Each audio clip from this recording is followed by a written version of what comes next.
हाय दोस्तों, आप सभी को हमारे चैनल पे बहुत-बहुत स्वागत है। यदि आप हमारे चैनल पे नए हैं तो हमारे चैनल को सब्सक्राइब करें, वीडियो को लाइक करें, वीडियो को शेयर करें। देखिए थोड़ा वीडियो खराब हो गया था इसलिए हम क्या किए इतना लिख दिए, उसके बाद क्या करेंगे हम आपको समझाते हुए चले जाएँगे, ठीक है? तो सबसे पहले हम समझते हैं कि झिल्ली किसे कहते हैं। कहेंगे विलयन में बड़े आकार के कणों को दूर करने के लिए जिस साधन का प्रयोग करते हैं उसे हम क्या कहते हैं? झिल्ली कहते हैं। मतलब विलयन समझ रहे हैं ना?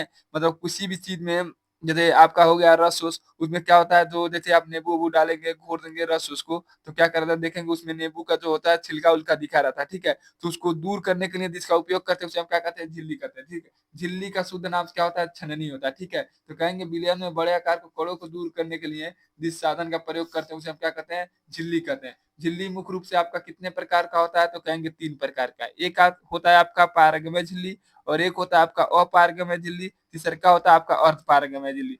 देखिए पारगम्य झिल्ली किसे कहते हैं? जो अपने से होकर विलेय और विलायक दोनों कणों को आने-जाने देता है, ठीक है? इसमें क्या होता है आपका दोनों कणों को क्या करेगा? आने-जाने देगा। यह क्या करेगा? दोनों कणों को आने-जाने नहीं देता है। और यह क्या होता है? इसमें क्या होता है? विलयन के कणों को आने-जाने दे विलयन के कणों को आने-जाने देगा, लेकिन आपके विलेय का जो अणु होगा उसको नहीं आने-जाने देगा, ठीक है? तो चलिए हम क्या करते हैं आपको परिभाषा लिखते हैं उसके बाद क्या करेंगे समझाते चले जाएँगे, ठीक है? तो सबसे पहले लिखेंगे इसमें पारगम्य झिल्ली। यहाँ लिखेंगे हेडिंग पारगम्य झिल्ली।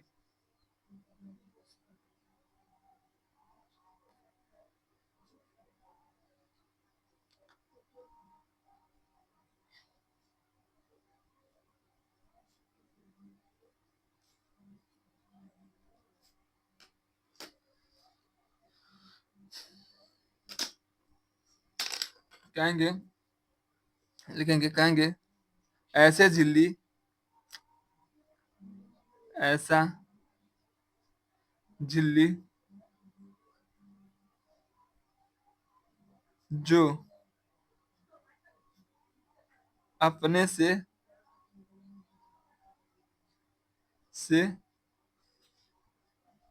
होकर विलय तथा विलायक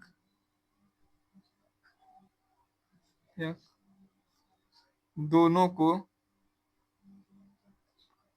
के ठीक है दोनों के अणुओं को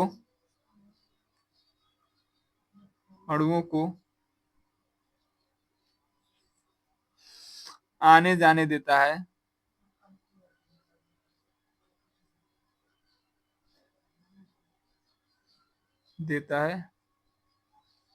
उसे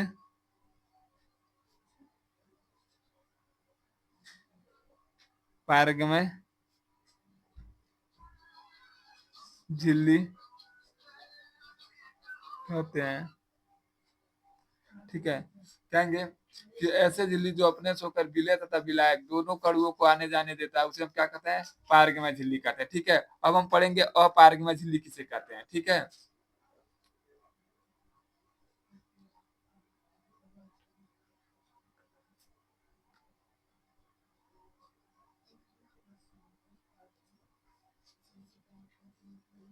झिल्ली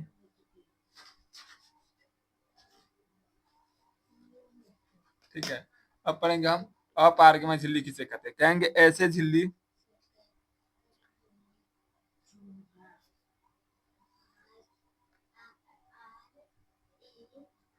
जो अपने से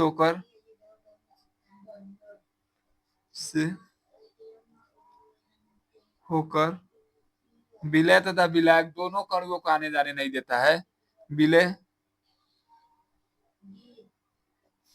तथा विलायक लायक दोनों को के अणुओं को अणुओं को आने जाने नहीं देता है, ठीक है? कहेंगे ऐसे झिल्ली जो अपने से होकर विलय तथा विलायक दोनों कणुओं को आने जाने नहीं देता है।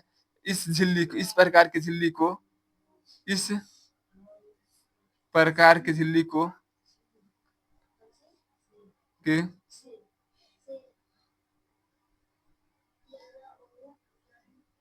झिल्ली को अपारगमय झिल्ली कहते हैं।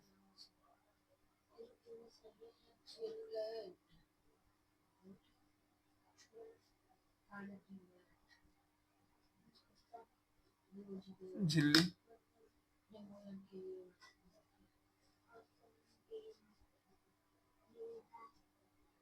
कहते हैं, ठीक है।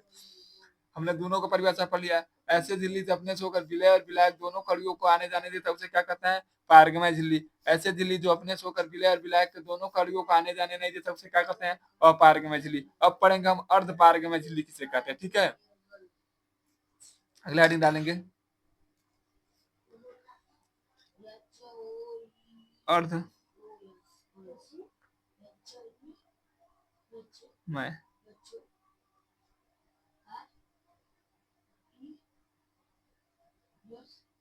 अर्ध पारगमय झिल्ली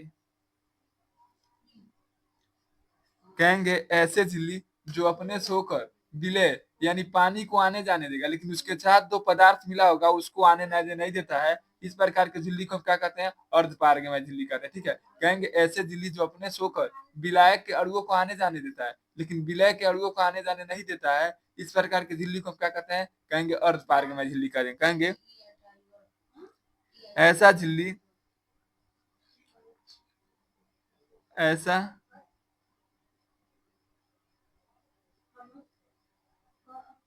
झिल्ली जो अपने से होकर विलायक के अणु को आने जाने देता है,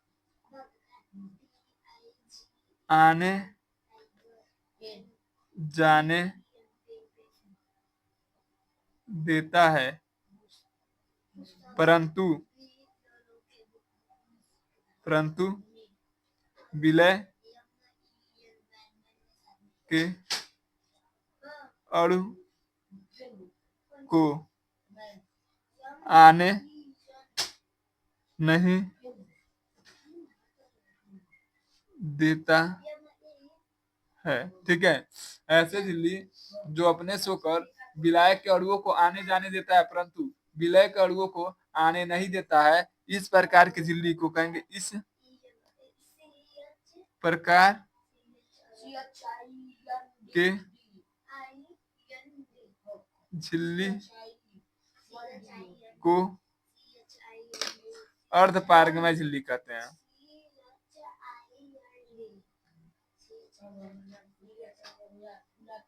अर्ध पारगमय झिल्ली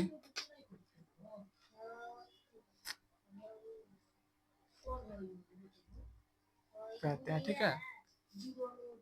कहेंगे ऐसे झिल्ली जो अपने से होकर विलय के अणुओं को आने जाने देता है, परंतु विलय के अणु को आने जाने नहीं देता है, तो कहेंगे इस प्रकार की झिल्ली को हम क्या कहते हैं? कहेंगे अर्ध पारगमय झिल्ली कहते हैं। यदि आपको कहीं पर भी कुछ समझने में दिक्कत हो तो आप क्या करेंगे? तुरंत कमेंट करेंगे, ठीक है। अगला पढ़ते हैं हम परासरण किसे कहते हैं। ये परासरण या मोस्ट आईएमपी क्वेश्चन है यूपी बोर्ड के पेपर के दृष्टिकोण से। परासरण कहीं कहेगा नहीं तो आपको कह देगा परासरण दाब, ठीक है।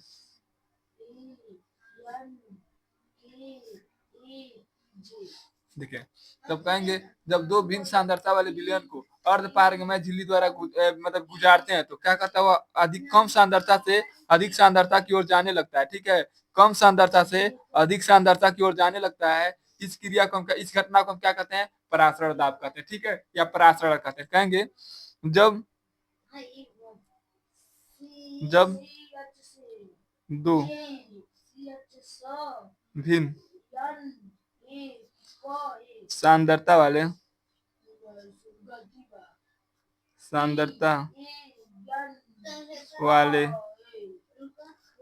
विलयन को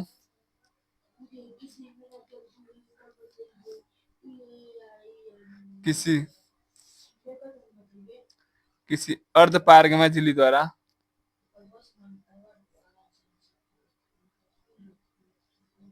अर्ध पारगमय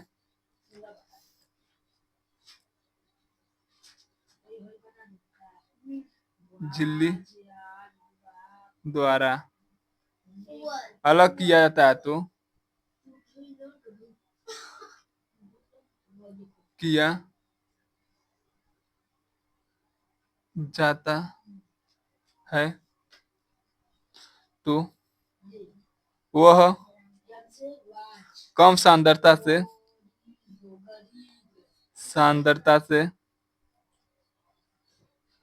कम सांद्रता से अधिक सांद्रता की ओर जाने लगता है। कम सांद्रता से अधिक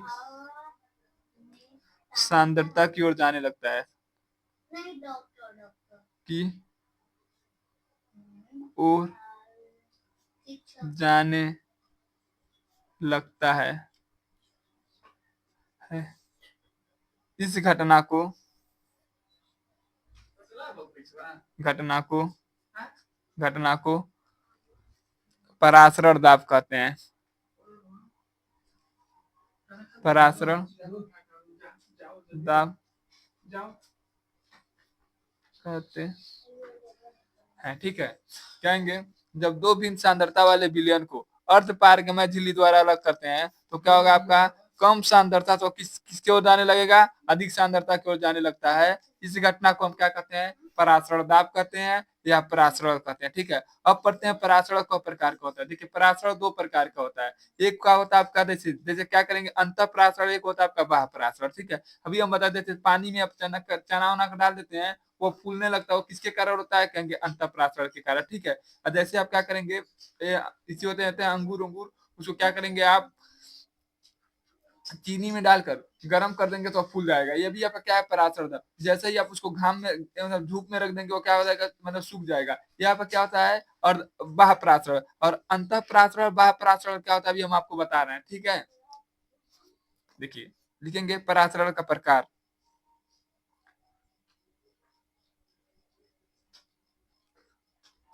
पराशरण का प्रकार,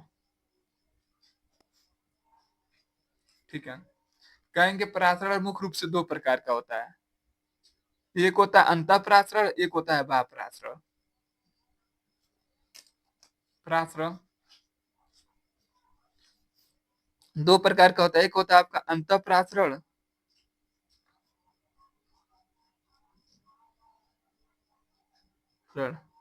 और एक होता है आपका बाह्य पराशरण।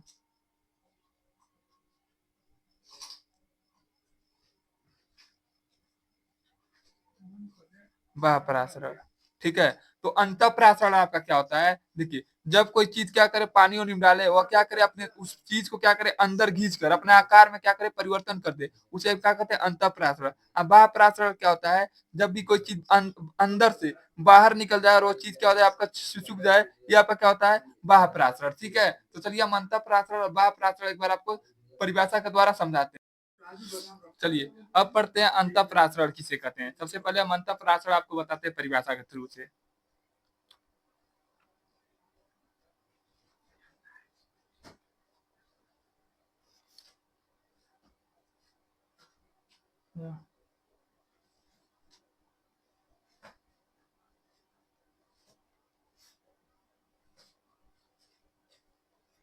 अंतः पराशरण कहेंगे वह पराशरण की क्रिया जो बाहर से अंदर की ओर होता है। जैसे मान लीजिए किशमिश उशमिश होता है, मतलब देखेंगे किशमिश उशमिश एकदम सूखा हुआ होता है, जैसे आप पानी में डालेंगे क्या हो जाएगा फूल जाएगा। यानी क्या करेगा बाहर से पानी को क्या करेगा अंदर ले लेता है, इस क्रिया को हम क्या कहते हैं अंतः पराशरण कहेंगे। कहेंगे वह क्रिया जो आपका बाहर से अंदर की तरफ होता है, मतलब बाहर की चीजों को अंदर सोख लेता है, उसे क्या कहते हैं हम अंतः पराशरण कहेंगे। कहेंगे जब पराशरण की क्रिया जब पराशरण की क्रिया शरण की क्रिया बाहर से अंदर की ओर होता है होता है उसे अंतः पराशरण कहते हैं। लिखेंगे उसे अंतः परासरण प्रासरण क्रिया कहते हैं या कहते हैं। ठीक है, कहेंगे वह परासरण की क्रिया जो आपका क्या हो, बाहर से अंदर की तरफ होता है, उसे क्या कहते हैं हम, अंतः परासरण क्रिया कहते हैं। जैसे जैसे चना या किशमिश मिस किशमिश को जल में डालने पर फूल जाना में ने पर फूल जाना। ठीक है, ये आपका क्या होता है, अंतः परासरण का ये दोनों उदाहरण है, किशमिश और चना। जैसे ही आप पानी में डालेंगे क्या हो जाएगा, या फूल जाएगा। यानी आपका क्या होगा, बाहर से क्या करेगा, पानी को अंदर सोख लेगा। ठीक है, इसे क्या कहते हैं हम, अंतः परासरण कहते हैं। ठीक है, अब पढ़ते हैं हम बाह्य परासरण आपका। चलिए आगे पढ़ते हैं हम बाह्य परासरण।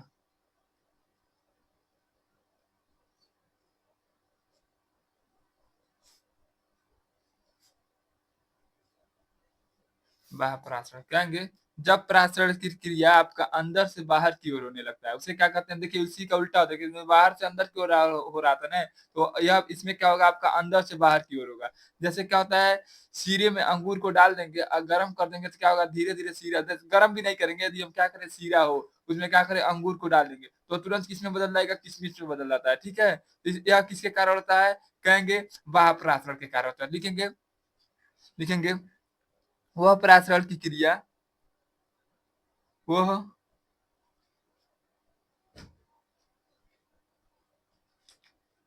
परासरण की क्रिया क्रिया जो अंदर से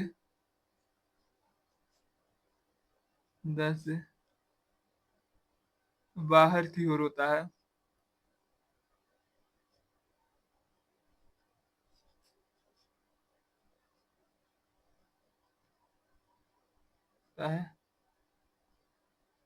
उसे अंतः परासरण कहते हैं।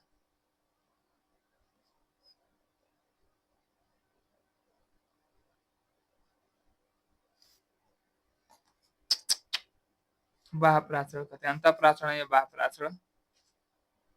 बाह्य परासरण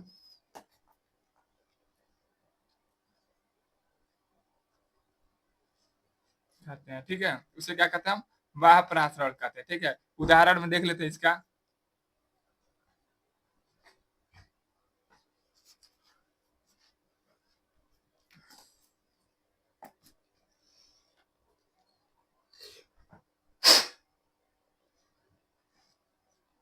उदाहरण में आपका हो जाएगा, सिरे में अंगूर का पिचकना,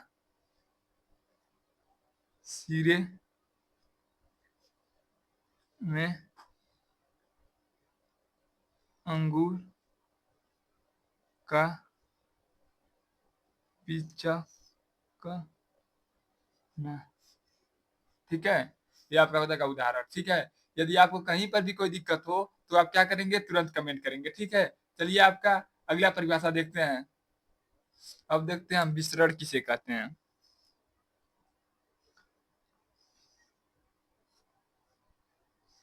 विसरण विसरण यह बहुत आसान परिभाषा है। कहेंगे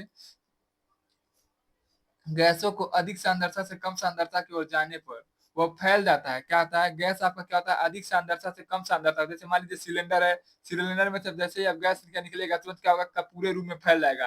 और जब तक आपका सिलेंडर में रहता है तो केवल सिलेंडर में अंदर ही क्या होगा, फैला रहेगा। तो यही होता है कि जब गैस अधिक सांद्रता से यानी अधिक स्थान से क्या होगा, जब कम स्थान की ओर आएगा, मतलब ज्यादा जगह पर आएगा तो क्या होगा, तुरंत फैल जाएगा। इस घटना को क्या कहते हैं, हम विसरण कहते हैं। कहेंगे गैस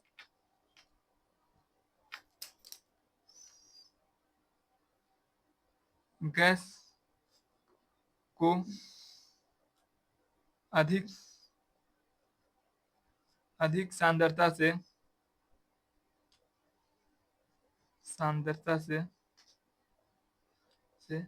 कम सांद्रता की ओर आता है तो कम सांद्रता की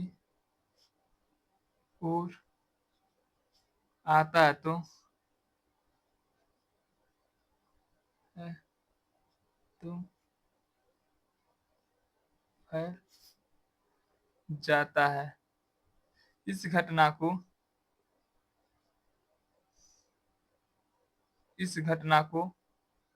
विसरण कहते हैं।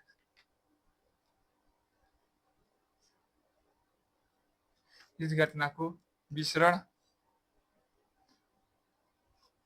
कहते हैं। ठीक, कहेंगे गैस जब आपका होता है अधिक सांद्रता, यानी सिलेंडर से जैसे ही आपका बाहर आएगा क्या होगा, पूरे रूम में फैल जाएगा। इस घटना को हम क्या कहते हैं, विसरण कहते हैं। अब हम पढ़ेंगे विसरण और परासरण में आपका क्या होता है अंतर। ठीक है, लिखेंगे विसरण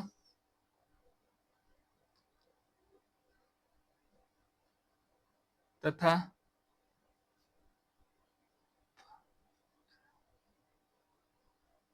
परासरण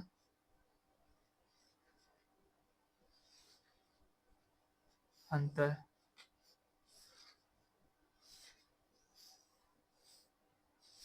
ठीक है, विसरण तथा परासरण में क्या होता है आपका अंतर। ठीक है, तो सबसे पहले देखेंगे विसरण और परासरण में आपका क्या क्या अंतर होता है, उसको हम क्या करेंगे आपको बताते हुए चलेंगे। यदि आपको हमारा वीडियो अच्छा लगे तो सबसे पहले क्या करिएगा, आप हमारे चैनल को सब्सक्राइब करें और वीडियो को लाइक करना ना भूलिएगा। ठीक है, चलिए हम शुरू करते हैं आपका परासरण और विसरण में अंतर। चलिए आप चलते लिखते हैं। देखिए, विसरण का क्रिया पर किसमें होता है, कहेंगे गैस में था। परासरण का क्रिया पर क्या होता है, भिन्न भिन्न सांद्रता वाले द्रव में होता है। ठीक है, लिखेंगे पहला नंबर डाल के कहेंगे विसरण की क्रिया, विसरण की क्रिया गैसों में होता है।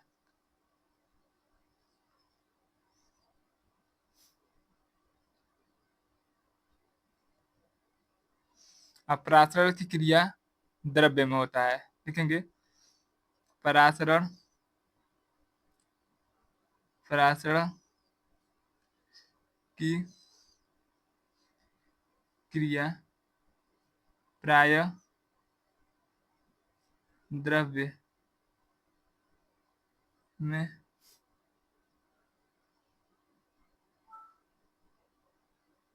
होता है। ठीक है, विसरण की क्रिया किसमें होता है, कहेंगे गैसों में होता है। परासरण की क्रिया पर किसमें होता है, द्रव्य में होता है। यहाँ पर क्या हो गया, पहला अंतर। ठीक है, दूसरा का अंतर लिखते हैं, यहाँ पर हो गया पहला अंतर।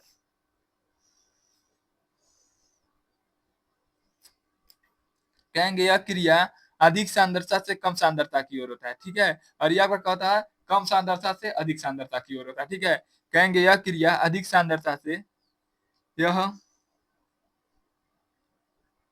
क्रिया अधिक सांद्रता से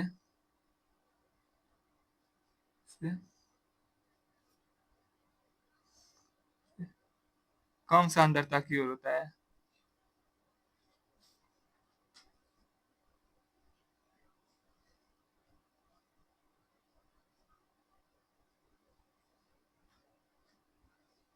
ठीक है, और यहाँ पर क्या होता है, कहेंगे यह कम सांद्रता से अधिक सांद्रता की ओर होता है, उल्टा होता है। ठीक है, इसका कहेंगे यह क्रिया कम सांद्रता से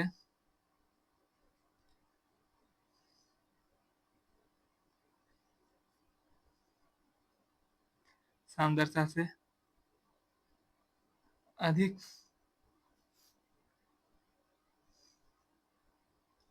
सांद्रता की ओर होता है। ठीक है, पहला क्या होता है, यह अधिक सांद्रता से कम सांद्रता की ओर होता है। यहाँ पे क्या होता है, कम सांद्रता से अधिक सांद्रता की ओर होता है। दूसरा का, तीसरा का क्या होता है,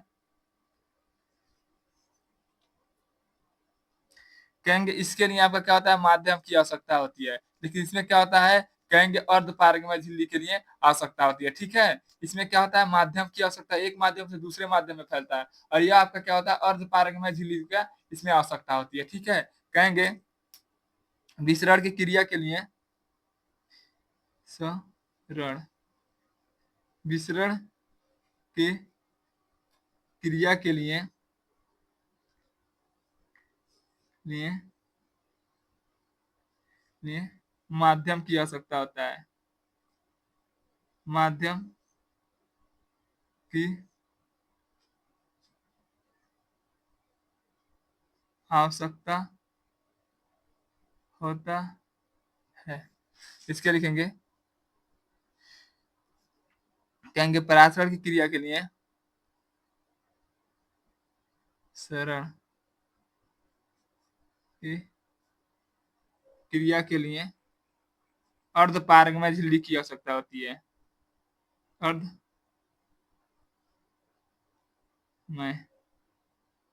अर्धपारगमय झिल्ली की